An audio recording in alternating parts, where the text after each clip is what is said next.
Aloha mai kako. What's up, guys? Aloha with the Scrappy Podcast. How you guys doing?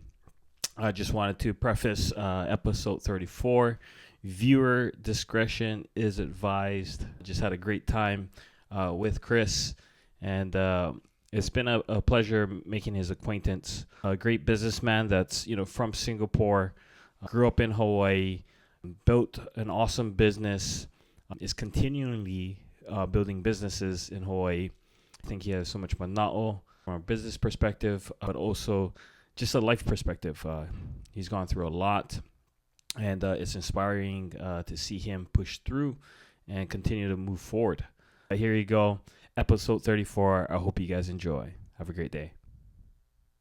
Sorry, a little bit of technical challenge here. I'm 62. Yeah, that's why he hired the Mexican to help him with it. Yeah, I woke up in a trash enclosure on Kona Street, and EMS and HPD showed up at my bedroom, and they said, "Uncle, are you okay?" I said, "Yeah, what the fuck? What's going on?" So, yeah, it's still there. That's my new hair gel. It's red. Yeah, he's trying out a new look. So Loa'a was my companion, and he's the guy that understands who I am. Because one day, when I'm walking around and I'm in a wheelchair, and my daughter Natasha, who's going to be a nurse, is washing me off because I shit my pants, or I've got a walking cane, I'm going to look at Loa'a and I'm just going to smile. And he's going to know exactly what I'm thinking. Exactly. That's funny, man. Truly, Bob. Sure. 20 years from now, we're standing here in front of Thomas Jefferson School on Kalak. This is not Kalbi, kimchi, fried rice, and this is what's that? The breaded pork chop. pork chop. I can think of some pork chops right now. Oh yeah. So We're about to go get some pork chops. we are on our way. Hey, brother, how are you? Aloha. Aloha. Nice back. Como está?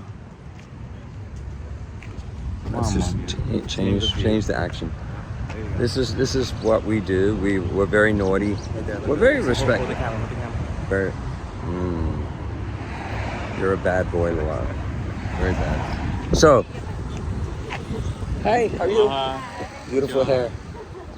So we're just unbeknownst to each other. We kind of know what we're doing, but we don't. We just have this aura about us being a very, very good-looking Hawaiian man. He kind of looks a little bit gay today. So, and me and me being the How can I be less gay? no, he's a. So all you single or married women who Yes. want to have a So Wrong. I heard you guys like to go bald lately, so I created the landing strip so you can land here. it's known as the womb broom. The womb broom, yes. Sweep it up, baby. La la la la la. And I'm an old guy, so my whiskers are a little bit sharp. It tingles on certain female body parts. What can I say? This is what I want the podcast to sound like. So that's why we're doing this. Yes. So we are a Hawaiian, Kanaka, born and raised in Hawaii. Singaporean. Singaporean, born and raised in Singapore, but truly my roots are very, very deep in this island because I have grandchildren. I've plied this walkway here many, many times. I was a UH student. I used to walk down here, and yes, my eyes wandered, and I was quite often nearly in accidents on my bicycle because I wasn't focusing on the road. I was focusing on women's round, beautiful bottoms. And so we are on our way to Duke's. I think we got our shit together. So from Scrappy, the man who does his podcast like you don't believe, we're gonna bid you aloha on Saturday. Watch the podcast because there's lots to watch for. Yeah. Let's go. Better suck my gut in. Yeah. What's up? Hey, good evening, Laura. Yeah. Aloha, ahi, ahi. Kris Gourlay. Welcome to Scrappy Podcast, episode 34. Thank you. It's been a pleasure meeting you, I think I remember that night, very vividly. I forget who was the bartender. I think it was Ryan. Ryan. Yeah. Ryan. No, Ryder. Ryder. Yeah, Yeah. Ryder. And then he was like, oh, you dance hula. And then from there, Well, you just looked like a good-looking Hawaiian guy that could swing his hips. And yeah. That's what I tell all the girls now, Yeah, that's right. You got to Yeah. bait him somehow, right? It's so funny. Kris, tell us a little bit about yourself. Anything you want to share? There's the podcast has no filters, and that's kind of like how I want it to be. Sure. Like unfiltered, as real can be, if that makes sense. Well, I was born and raised in Singapore in December 20th, 1961. Singapore's a little island way over there on the other side of the Pacific. Very multicultural society. My descendants are Irish and Scottish, and I think a little bit of French. But most of my friends are Asian, so I'm very easy to be in a multicultural society. I went to high school in Singapore, and then I did my national service in Singapore, which is your duty to your country. So I did 2.5 years in the Singapore Armed Forces. That was interesting. Again, I kind of stuck out like a sore thumb, this white haole guy surrounded by thousands and thousands of Asians. And so that's how I grew up. I just was very used to learning other people's cultures and their religions and just being in a very humble society. Singapore seems, I haven't been there, but it seems to be like a melting pot. Very much so. Very progressive. Very similar, like Hawaii in essence. Yes.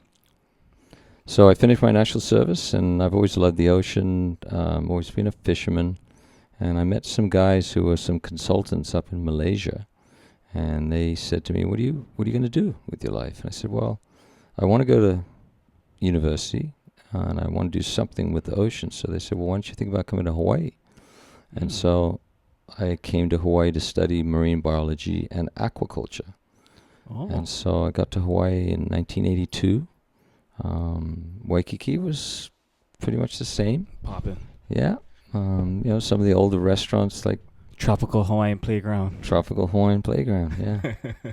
I just remember the smell of coconut oil and women's voices. yes, and especially the Hawaiian music, actually. It was just wafting through all the buildings. It was a very beautiful feeling being in Waikiki. Does it still feel that way now? Oh, yeah. Yeah. Yes, definitely so.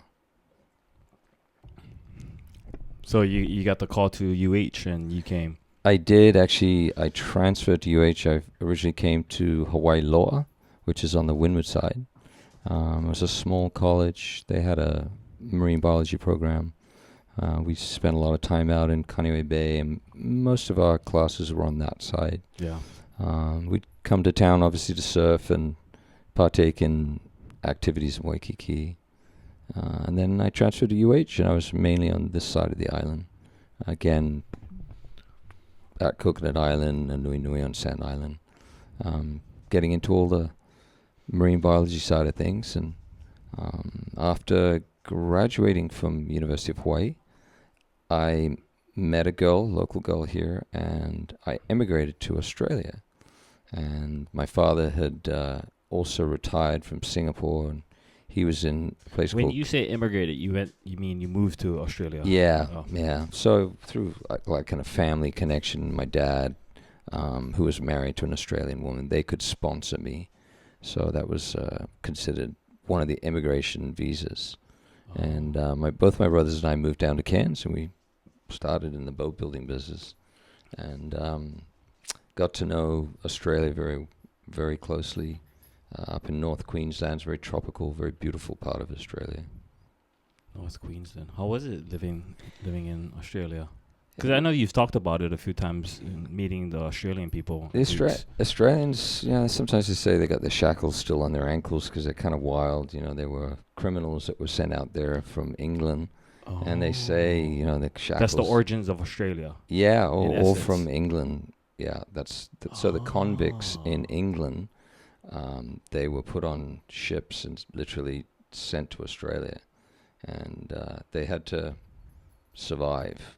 Well, that's what most of the countries are doing to the U.S. right now, right? They're shipping all their their bad people to America because the border's open. Yeah, exactly. That's crazy. Yeah, so I never knew that about Australia. it's a land of opportunity. It's a young country, not unlike America. So you have people from all over the world that are living in Australia and making communities and families. So it's a very beautiful country, and again, very diverse with different races and color and creed. Yeah. Cool. What was it like growing up for you? Because, like being with you, working with you the last couple weeks, you have, you have a work ethic, that I look up to.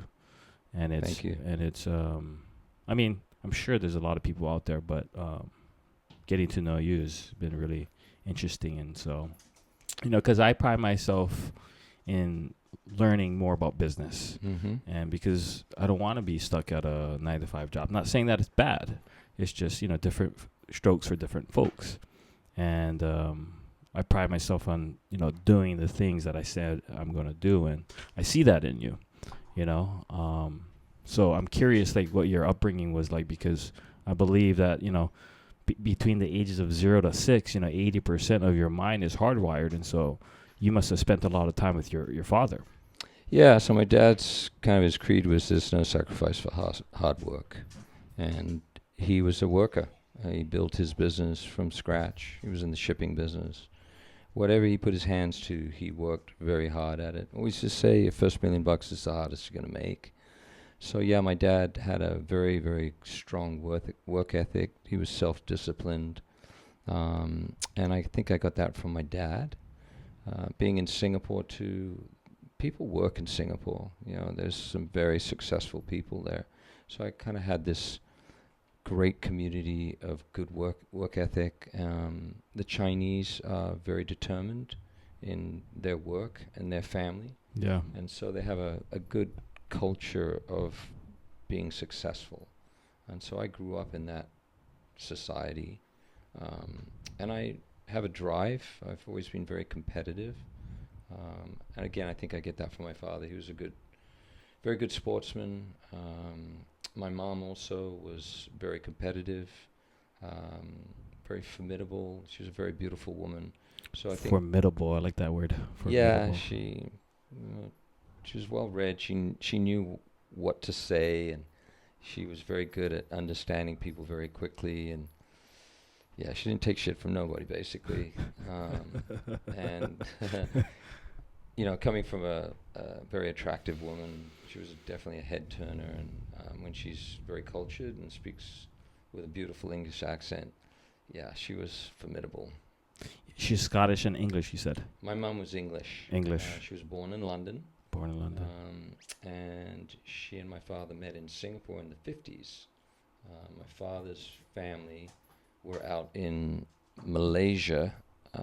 My dad's father worked for the British government, and my mum's father was in the warehouse business in Singapore. Yeah.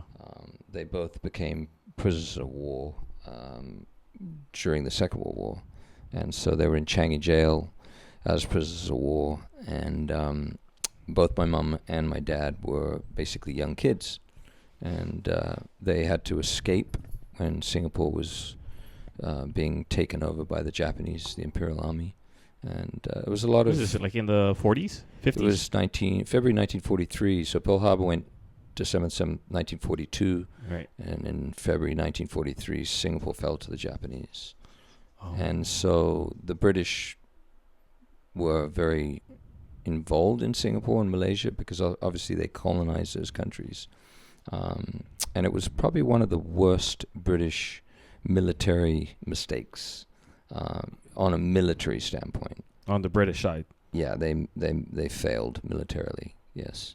And so they ended up handing over Singapore to the Japanese Imperial Army, and all the British men, all the Australians, all the Allied forces, they became prisoners of war. The women and children were all trying to escape. Some went to Australia, some went down west to Colombo, which is now Sri Lanka. It was a tough time. It was a war around the world at that time. Yeah, that's intense. I never knew that.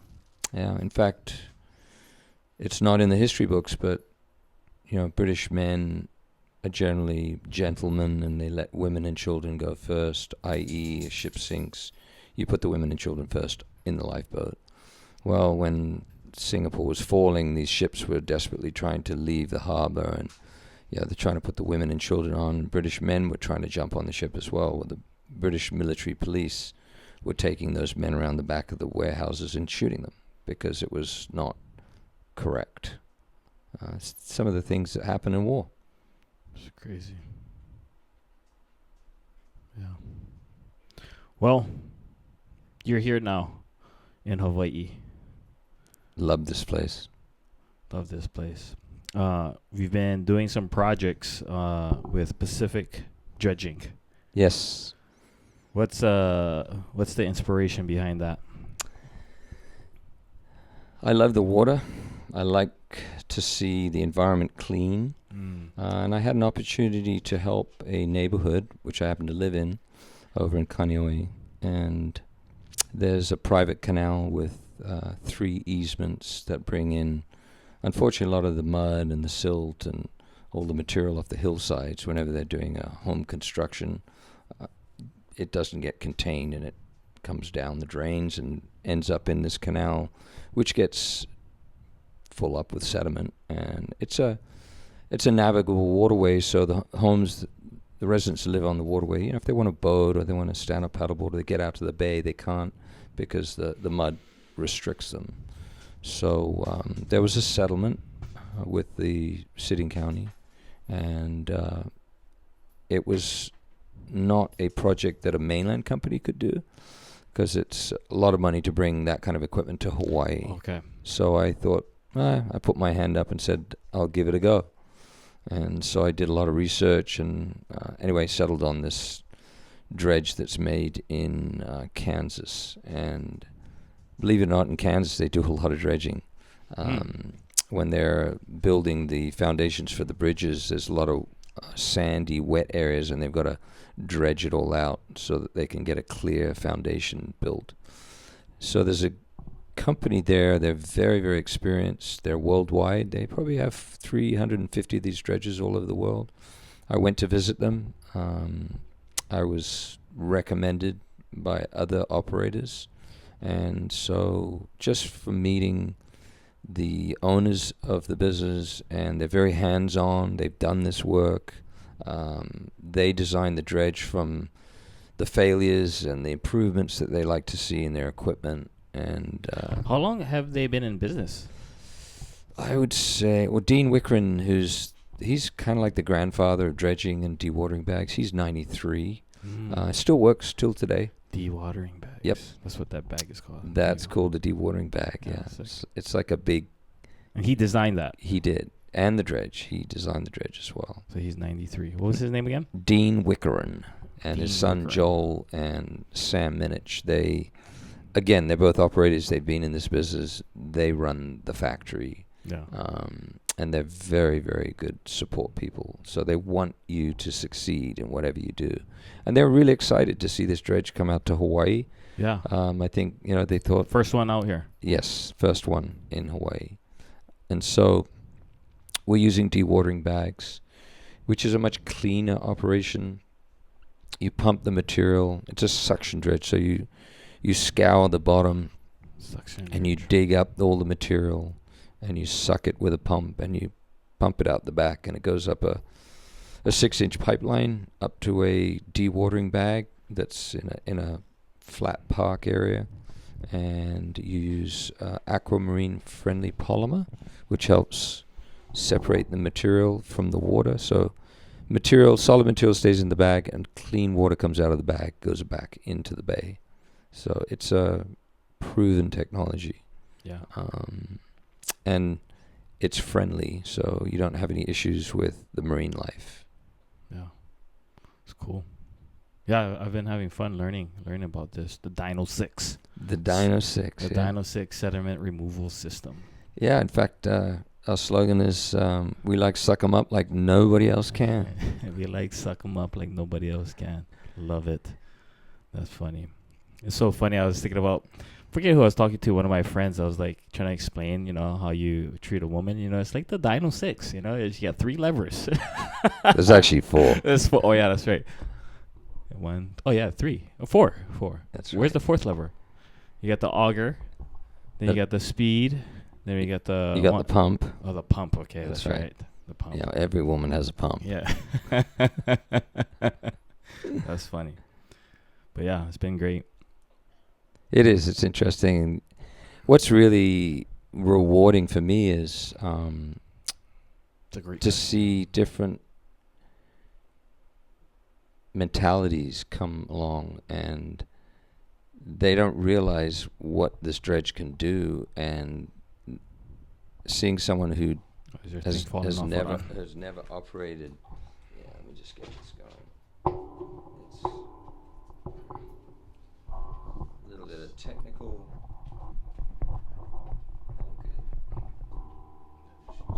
I'll get closer. There we go. That's the side kick down there. All good? You comfy? Yeah, You're comfortable. that's good. That's good. Yeah, just seeing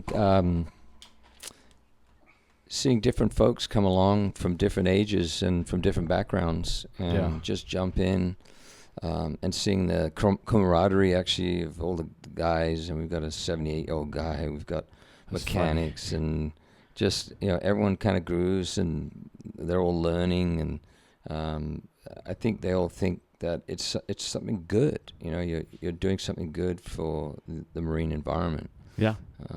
But yeah, it's been interesting seeing the characters come along. Yeah, it's been super fun, man. We got no complaints. I think I see the vision for it too. So Yes, there is a lot of opportunity. yeah. What we try to do is we use this as a demonstration model. Right. Proof of concept. Correct. And government agencies that regulate clean water, the U.S. Army Corps of Engineers, Department of Health, they want to see that things are done correctly. Yeah. It's very easy to kind of go the quick method and don't have best management practices, and material can end up smothering the coral and causing problems, and that shouldn't be done. So we use dewatering bags because it contains the materials, doesn't allow it to go back in the bay. And we're using the material they're actually building taro ponds with the material that's coming Yeah, out. you were saying that. What farms are you guys working with right now? This agri-farm's up near Kahalu. Obviously, it's heavy material, so we don't want to truck it too far. So Right. we found a place that's within 15 minutes from the actual laydown area where the dredger is. Oh, okay. And we're getting help from the city and county to haul the material, which is great. Which is where it's at right now. correct. Yeah. Yeah. So it's a multi-agency, multi-community Effort. Yeah. That's great. And the hardest part is just doing all the permitting and stuff like that. The dredging is sometimes the easiest. Yeah. The permitting is because you've got ecosystems, you've got federally protected wildlife, you have certain laws where generally you're not allowed to let material go back into the bay. And so you've got to be very cognizant of the permit and what you're allowed to do and what you're not allowed to do. Fines can be very severe. Yeah, I bet. Well, it's awesome. So, Kris, thank you for being on the podcast. My podcast does have a mission, and the mission is threefold. Number one, it's inspiring, authentic conversations. thought-provoking conversations that challenge the status quo and empower our listeners. Number two, at the podcast, we strive to celebrate the unconventional. So we'll shine a light on the overlooked, the underrepresented, and the creatively rebellious. I like the idea of Pacific dredging because these are things that are overlooked, like getting clean canals. These are things that I forget who said it, that the state likes to, the state or the city like to build things, but they don't like to maintain it, right? It's not about not liking. It's just their infrastructure is not designed for it. But you're right. Yeah, they can build, but when it comes to maintaining, it's a bit of a struggle. Yeah. So those are cool things that I like to bring to light. Number three is building a passionate community. We want to foster a space where people feel empowered to share their stories, engaging meaningful discussions, and connect with like-minded individuals. The reason I invited you on the podcast, I feel like we're like-minded individuals.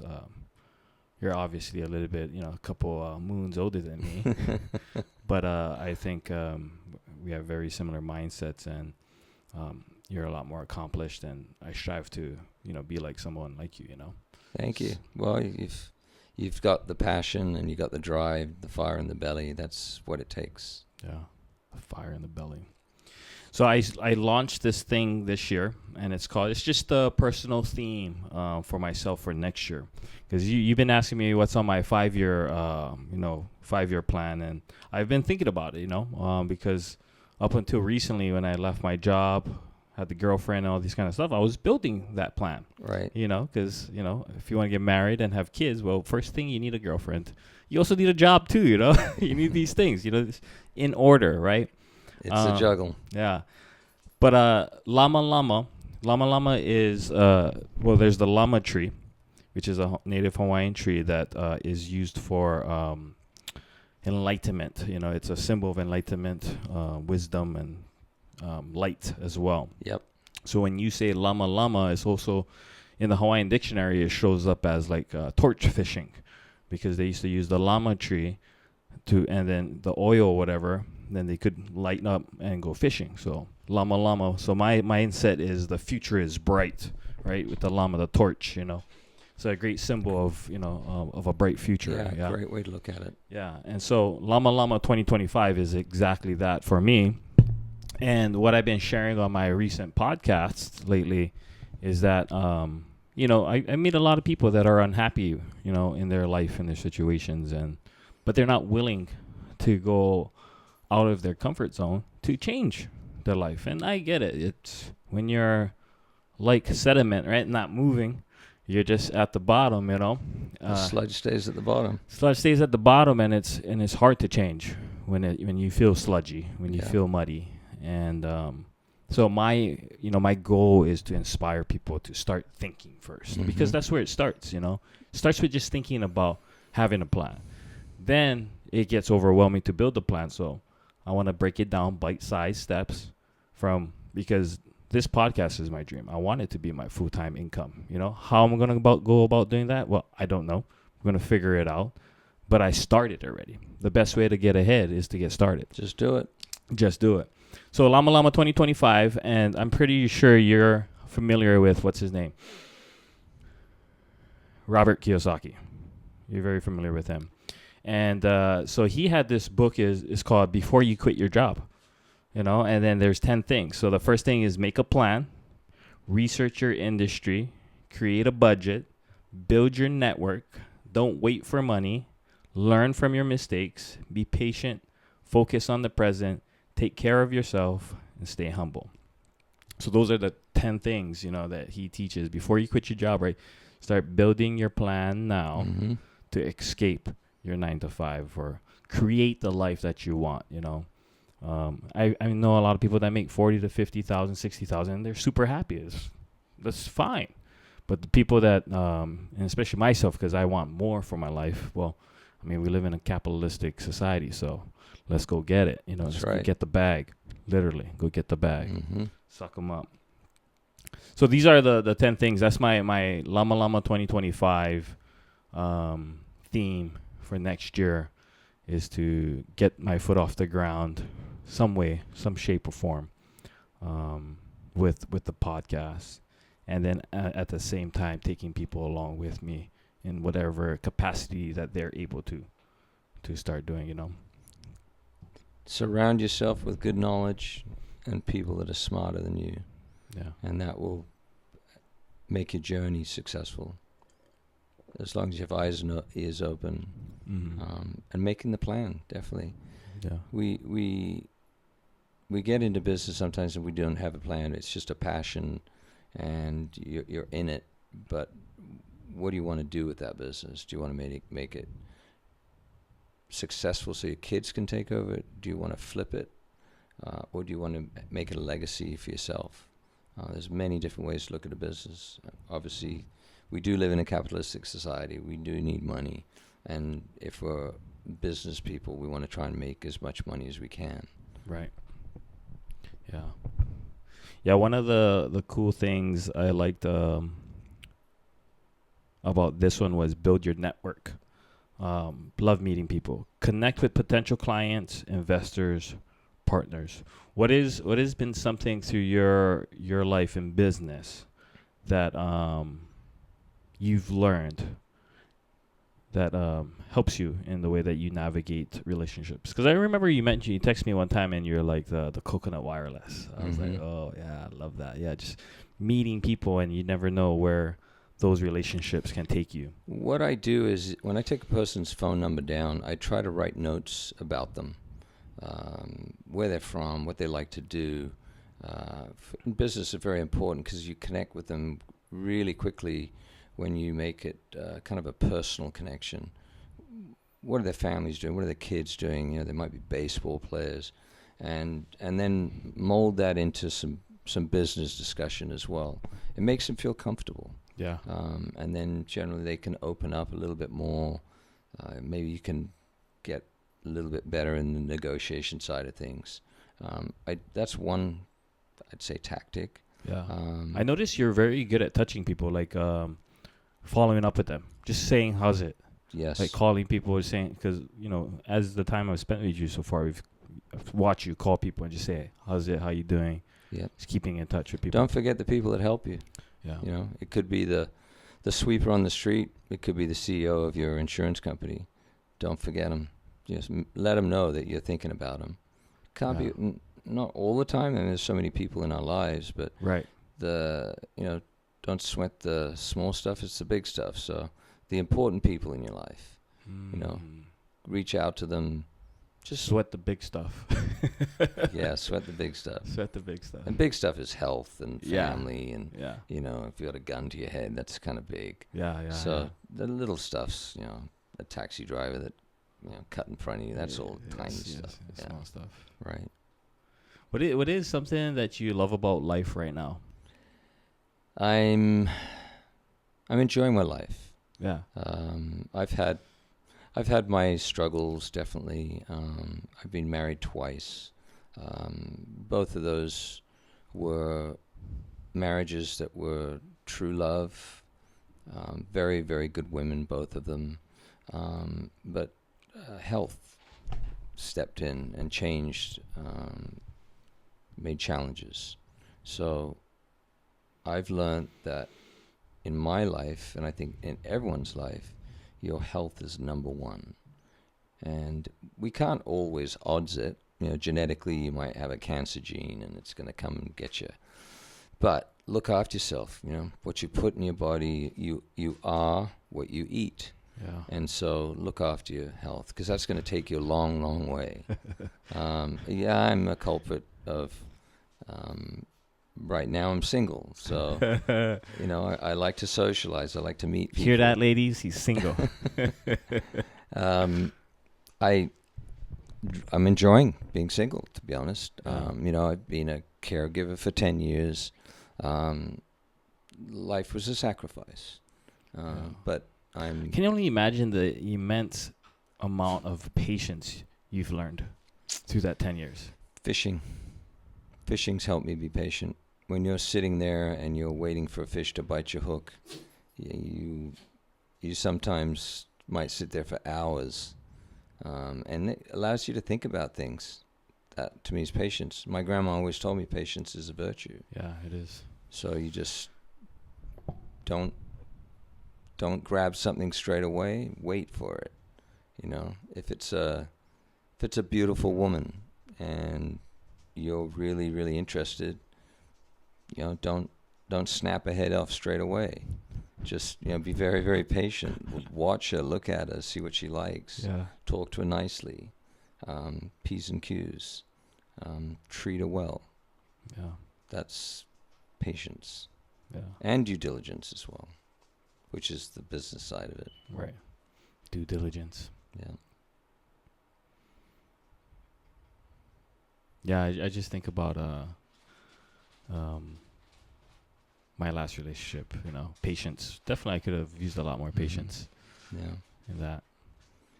You can have all the patience in the world and still things can happen. Yeah, you that know. too, you know. People grow apart. It can be a myriad of different reasons. So yeah, that's what life's all about. You know, make the best of it. The crawling back out of the hole when you're really down, I like that part. You like that part? It's invigorating. It's, you know, you're getting yourself back on the saddle of the horse to go gallop. Yeah. The come up. The come up. Yeah. Yeah. The setback is the setup for the comeback. That's right. Yeah. Yeah. Right, cool people? She's over here having fun. She's very patient because she's probably stuck the ball behind the table leg and she's just looking at it. No, I've been surprised that she's kept it out from getting stuck. Awesome. So I usually have a thought of the week. And so this week's thought of the week is comfort zone is a beautiful place, but nothing grows there. What do you think about that? Comfort zone is a beautiful place, but nothing grows there.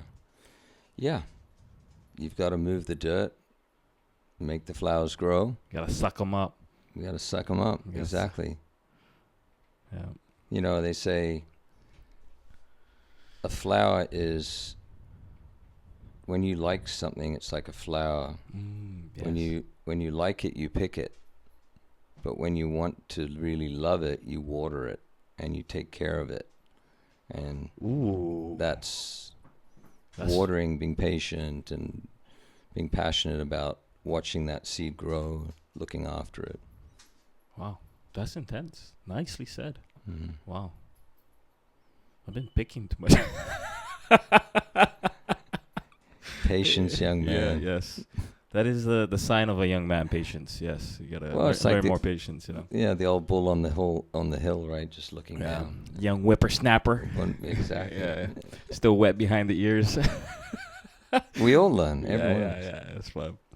Yeah, I really like that. The comfort zone is. I love putting myself out there into new situations, and I think you either have it or you don't. You know, to put yourself out there, and it's really risk, right? Like, what is my risk tolerance? What am I willing to deal with? And it's funny because I was shy. I was very shy when I was in high school.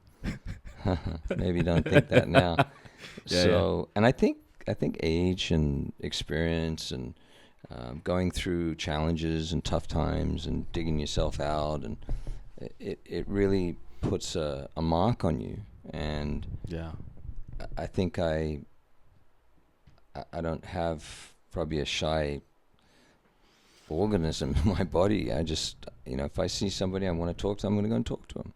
Why have the regret? Why not do that? And yeah, I'm just in that HOV lane now, I guess. Yeah. To meet people. Yeah. Cool. The next part is I have the kahua olelo o kapule, so the word of the week. It's a Hawaiian word, and something that's been on my mind lately as I think about my life more and what I'm trying to do and how I can be better is the word is ha'aha'a, and ha'aha'a is humility, modesty, or unpretentiousness. It can also be used to express a feeling of being open to learning and growing. I think with hula, my biggest one, it's keeping my word to my best friend. One of my best friends. I've known him since 2010, and I remember when we sat down in a conversation once. I told him, if you're gonna become kumu hula, then I'll be your first student. This was 14 years ago, and now he's finally became. That's my first intention. My second intention is like still like, I forget who I was telling the other day, is like, when you're out and trying to live your life, you got to make decisions, right? And when you make those decisions, for the most part, in your mind, they got to be right? A right decision for you, whatever decisions you make. And so you can get into the habit of thinking that your line of thinking is right all the time. And then when you get into relationships or dealing with people, sometimes you want to be right. And I think, becoming a haumana again and a student will allow me to continue to have that mindset, that student mentality, and always be learning and always be ha'a. Because it's so hard sometimes, because we live in this world and we got to be right, to survive per se. And so, ha'a. Stay humble. Definitely be humble. Yeah. There's a thought came to my mind. When you're reaching out and you're talking to people, it's definitely being humble and really wanting to know who they are, wanting to know where they're from, what makes them click. And when you look at them in the eye and they genuinely see that you're interested in what they're saying, that connection then builds upon a good discussion of what you talk about. Yeah. And it's really showing them that you're interested. We get so distracted these days. Yeah. When you truly look at someone in the eye and you have an interest, then the conversation can be much deeper. Yeah. No, for sure. Nina's a great listener. Yes, she is. She's a great listener. Last night I was talking about how I've blocked my mom. I told you I blocked mom and dad, right, from communicating with me? No, I didn't. I thought it was maybe just your dad. Well, both of them, because she enables him, and dad whacked her, right? And she's trying to describe to me how she got whacked. I'm like, she didn't whack him back? No. Surprised they don't kill each other yet. You know what I mean? I mean, that's not off the table, Right. But it's for the youngest, for me, I gotta go live my life, man. You guys, dad's 72, mom's 68, and I love them to death, I mean. Yeah. But like, just the negativity, the chaos that they live in is damaging, But one time I sat down with them, and I asked them, "Are you guys happy?" You know what they said? Yes. I was like, well, because they care about you. They don't want you to have any angst or they're bullshitting basically. Yeah, exactly. But anyways, long story short, I mentioned that I blocked my parents, Right. and then we were just having our discussion, and then she asked about it later. So to your point, right, when you're talking and just genuinely interested in people, That's right? right. They listen, and they, even though there was a discussion or there was an interruption or whatever, they pulled it back. And so I like that about people, because that's how we're always out hunting and getting to know people, and we want people to be interested in us. You know what I mean? Right. Like, if someone's not interested in you, that's fine. Right? On to the next, right? Whether that's a man or a woman, whatever, meeting people and genuinely interested in people. That's right. So I really like that.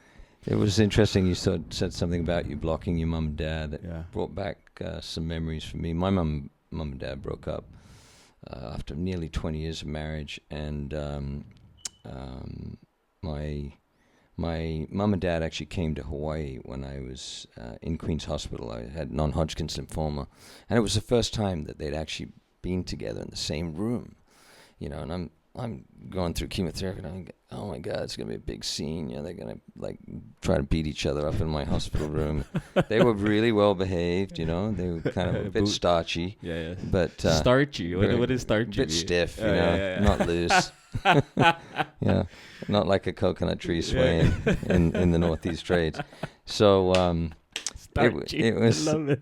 Stop being so starchy. Yeah, so starchy. Well, you use that in military uniforms. You know, the old. Right. They starch it even when you're ironing your like suits and stuff like that. It's like wearing a piece of cardboard. I mean, everything's got to look perfect, right? So my mom and dad were in the hospital, and I was like, wow, this is kind of cool. And I could see my mom and dad kind of not like they were going to get back together. Just that having would fun. Never happen. But and then actually it was my 50th birthday, and my mom and dad actually came to Hawaii, and we were all actually at the Pacific Club, and I just remember this so well. My mom always tried to make jokes about things, and so my dad was sitting. We had a big round table in the family, and my dad was with his new wife, and my mom was there with her friend from London, and so I went up. I was helping my dad to go up and get his food and make his plate and bring back and dessert. There was a big dessert table out there, and my mom happened to be up there getting dessert. So I'm got my dessert table from my plate, putting chocolate, and I said to my mom, "What do you think? Do you think Dad would like this?" And she said, "Just give me that plate." And she pretended like she was going to spit. I just about fell over. What did your dad do? No, my dad didn't know. Because. It was a fast. It was a fast kind situation. Yeah. Give me his food. I'm going to spit on it, so you can take it over to him. You saw that and you laughed. Yeah. That was awesome. Yeah. Just it was kind of tongue in cheek, poking fun. Yeah. Tongue in cheek. Yeah. I had a great upbringing, man. Love my parents. I think mine too. A lot of who I am is because of them. Oh, definitely. Yeah. Yeah. Yeah, I've got my mom's legs, I think. Skinny.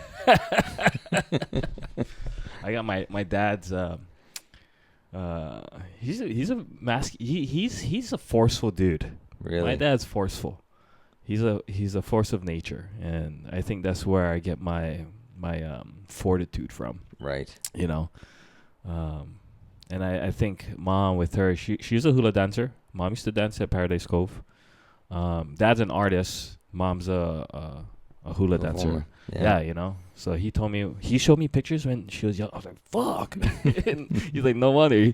I remember when they were getting married, he said, when she said no, that she didn't want to marry him, he said he was going to cut off his hands. No way. Yes. And she said she wasn't going to have any kids, and she ended up, out of her siblings, she had the most. She had 5, I'm the youngest of 5. It's 44, 43, 40, 34, and then 32. But yeah, my parents. Sweet River, Yeah. My dad too, that guy, he's so funny. Yeah, it's funny how we pull different characters and attributes from our parents. My mom was, when she was single, actually in Malaysia. I can't believe you said you got her legs. I do. Well, I know. It was just funny to say. Out of all the things someone would say that they got from their parents, you said your mom's legs. I got skinny legs, and I just thought about like some hot girl's legs for a quick second. Well, Mama did have hot legs. Oh, I bet. So I don't know. I've had friends. I haven't like stood naked next to my mom and compared our legs. Right. But people have seen pictures of us, and they said, "Man, you got your mom's legs," So I take it as a compliment. Yeah, I mean that's just But I'm a man. Unique. So, yeah. And I have a pretty good ass too. So anyway, so my mom was in Malaysia, and in 1957 she got her pilot's license. She was actually being chased by a New Zealand airman, and he probably wanted to get the business done, but she said, no, you show me how to fly before you get anything. Wow. So he was an Air Force officer, and so my mom got her pilot license in 1957, and she was That's some immense patience right there. in a biplane, Yeah. and she was going to be the first woman aerobatic pilot in Malaysia. So that's another side of my mom. That I think I get that because I'm Yeah. a pilot as well. That curiosity, huh? Yeah, Get for sure. things, yeah. Yeah. Certification. Anyway, went on a little bit of a tangent there. Yeah, no. This is what the podcast is for. It's just talking story, brah. That's right. Brah. Kai comes to mind. Yeah. And I've been using brah more too. Like brah. I wonder if he does that when he's going over a hill on his motocross bike. Brah! Shout out to Kai. So remember, I asked you last week, hot lead, right? Hot take. Yes. What was hot take? And then you kind of explained a little bit more. You said in Australia, right? They call it hot leads. Yeah. I mean, it's a part of due diligence, I guess. Yeah. How to get something. So there's a personal and a professional side. I always believe in that. When you want something personally, what do you need to do to get that goal? Yeah. What's the lead process? I think I mentioned it's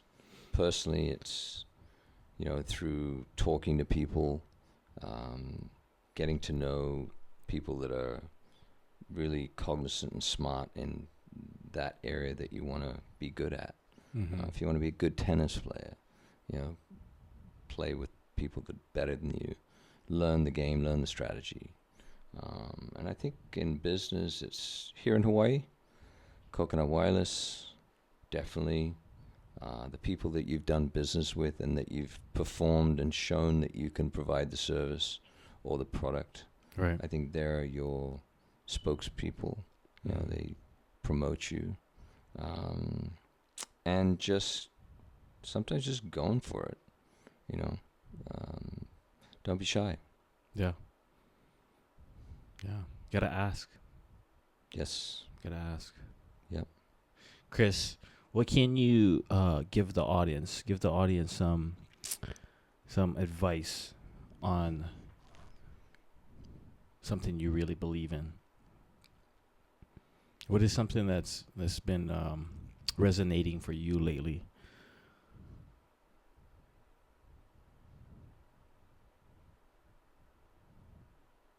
Look after yourself, because most of the time, no one else is going to do it for you. So be self-sufficient and really take care of yourself. This is a very busy world. We all get distracted. Our families, we're all on our own different path. But really, when the shit hits the fan, you've got to be prepared to look after yourself. So again, it goes back to health. Make sure you got good health insurance. Look after yourself. Yeah. That's a great point. Someone said recently, I'll take care of me for you, and I want you to take care of you for me, right? Because a lot of times we're quick to go take care of other people, but we're not taking care of ourselves. Yeah. Don't live someone else's life. Live your own life. Yeah. That's great. That's a great advice. Yeah. Well, you got any other thoughts before we shut this down? Thank you for the opportunity to talk. We'll have more for sure. Yeah. It's important to share knowledge. I truly believe that the next generations, if the current generation that are holding the bull's horn, so to speak, if they don't show that younger generation how to grab the horn and, maybe do it quick and kick him in the nuts and hold his balls. But holding the bull's horns is passing that on to the sharing of knowledge. Yeah. Is really, really important. And I think there's a lot of us that are so busy in what we do. It's the greenback chasing money, and we're so focused on that. But, what about the legacy and passing it on to the next crew? Yeah. That's increasingly getting harder in these days. Mm-hmm. Nowadays. Yes, it is. But you gotta keep on fighting. Figure out solution. Make it happen. That's right. Solution oriented. Right on, Kris. Appreciate your time. Thank you for having me. Mahalo. Thank you, Loa. Mahalo. Shoots, guys. Perfect.